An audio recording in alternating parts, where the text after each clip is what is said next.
Hey everybody, last video of the unit, hoorah.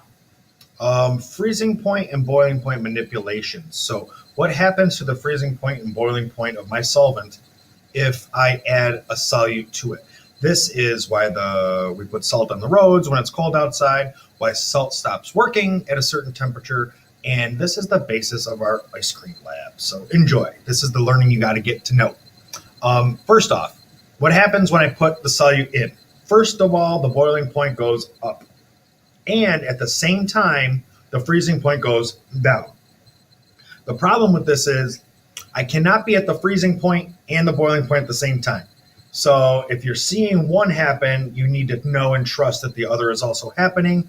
We'd have to take two different samples of water, add the same amount of salt in there, and then try to freeze one and try to boil one.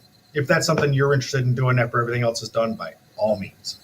The higher the concentration, the greater the change in the boiling point or the freezing point. Basically, the more stuff I put in, the more I change. And what I'm doing is I'm keeping the molecules of water from coming together into the solid form, or I'm making it so they can't break.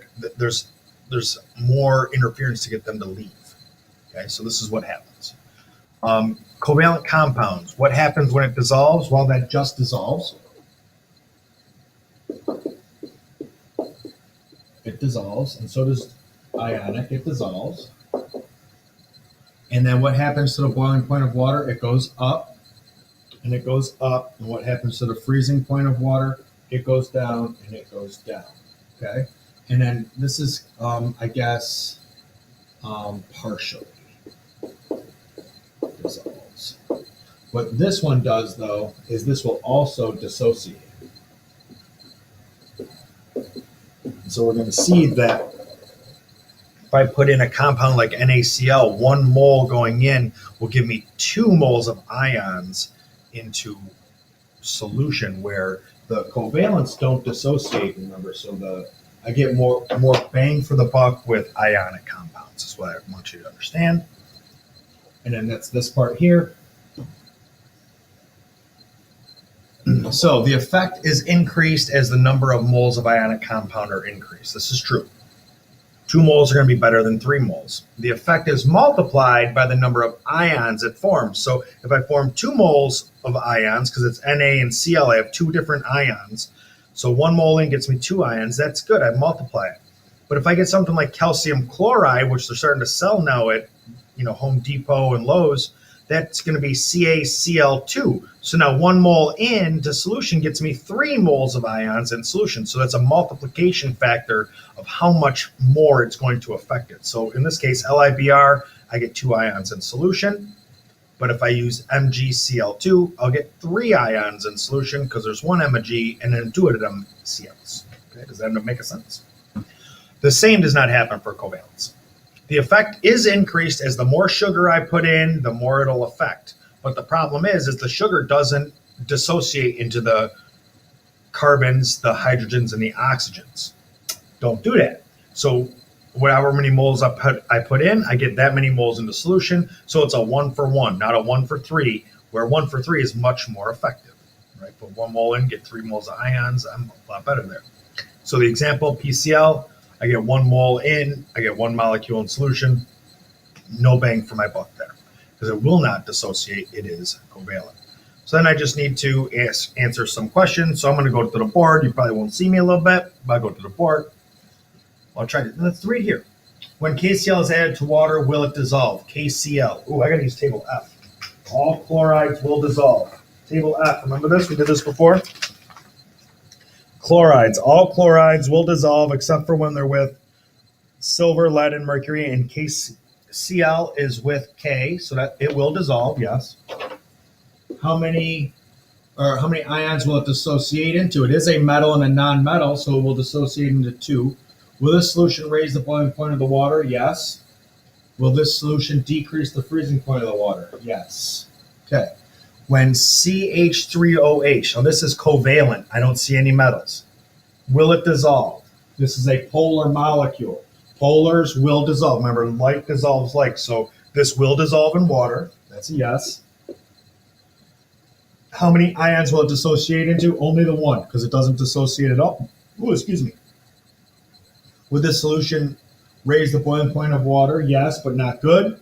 Would it decrease the freezing point of water? Yes, but not good. Compared to an ionic compound, would this have a greater or lesser effect?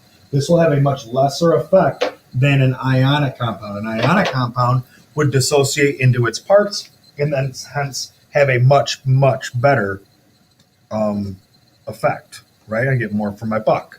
All right, if 1 mole of MgCl2 and 1 mole of LiCl, 1 mole of MgCO3 and 1 mole of NO2 are added to a separate 1 liter volumes of water, which solution would have the lowest freezing point and why? And pay attention to the solubility rules on table F. That's telling me that Cl with Mg will dissolve and it forms 3 ions in solution, so that's good. LiCl, all Cls, LiCl will dissolve and that'll form 2 ions in solution. I'm going to try and color code these. MgCO3. Well, I know the CO3 won't break up. And is Mg a group 1? No, it says all group 1 or ammonium. So MgCO3 will dissolve and dissociate, but it'll only make 2 ions in solution. I think we're meaning for that wouldn't. Oh, I'm sorry. Insoluble. Except for when it's with the C. I misread it. I knew there was a trick because the problem was telling me. So this one won't even dissolve at all. And then NO2 is going to give me 1 mole of solution. So there's my rank right there. MgCl is going to have the biggest bang for its buck. LiCl number 2. NO2, the covalent, will have 1. It will dissolve into solution where MgCO3 won't even go into solution at all. So it's last, but it's ionic. See how that works? Last one, we're doing good. When copper chloride is added to water, will it dissolve? Well, according to table F, yes, all chlorides will dissolve except for with silver, lead, and mercury. And copper is not that. So yes, it will dissolve. Okay. How many ions will it dissociate into? I got 1 copper and 2 chlorine, so it'll dissociate into 3. Would this raise the boiling point of water? Absolutely. If it dissolves, it will. Would this solution decrease the freezing point of water? Absolutely. These are yeses. Because once it dissolves and goes into solution, it will affect the boiling point of water. It's that simple. It will raise the boiling point and simultaneously lower the freezing point at the same time. And I said it right, even though I said it fast. And I think, oh, we got a whole other page. All right. We still got time though, so here we go. When ammonia is added to water, will it dissolve? NH3. Let's see. NH3. I'm guessing yes. Yes. NH3. It does not on here anyway. But it's ammonia. And I've heard of it before going into water. So, it says it's a polar molecule. So yes, it will dissolve. How many ions will it dissociate into? Just the 1 because it doesn't dissociate at all. Would this solution raise the boiling point of water? Yes, because it dissolves. Would the solution decrease the freezing point of water? Yes, because it dissolves. Compared to an ionic, would this have a greater or lesser effect? This would have a lesser effect because it doesn't dissociate. We need to dissociate. Number 6, a mole of magnesium fluoride, LiF, and AgNO3 and CH4 are all added to 1 liter. Pay attention to solubility rules. Oh my God, here we go. F with Mg, so this dissolves, and it does 3. LiF. F is a halide. Yep, this will dissolve, but it only does 2. AgNO3. All nitrates dissolve, NO3, no matter what, but he only forms 2. And then CH4 is non-polar, so this is a no. And so which one would have the lowest freezing point? The lowest freezing point would be MgF2 would have the greatest effect. And then probably the LiF and the AgNO3 are going to be tied with each other. And the CH4 is not going to have any effect because it is non-polar and does not dissolve in water. And now, because we're running out of time, we are enjoy the unit. Happy holidays. Hope everybody's happy and safe and healthy and comes back in one piece. Peace out.